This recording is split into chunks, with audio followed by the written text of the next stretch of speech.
किछु हर आबुआग जीवन रे हठात करे को हिजुआ और कयेक दिन लगी आडी आट को आपनोआ।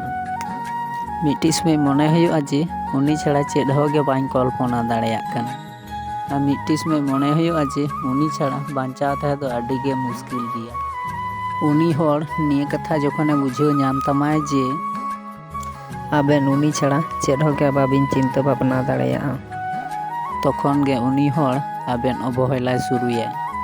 तखन उनी हर मने करावाय आसरे इनरेन गे मेनाया और इनरेन गे तहेनाय।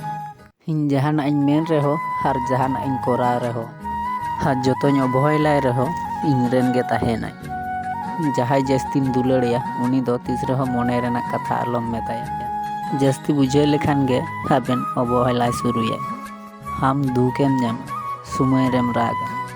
तो बया को वीडियो दो नोडे गे ताहे कना। चैनल सब्सक्राइब कतिंग पे। जोहार।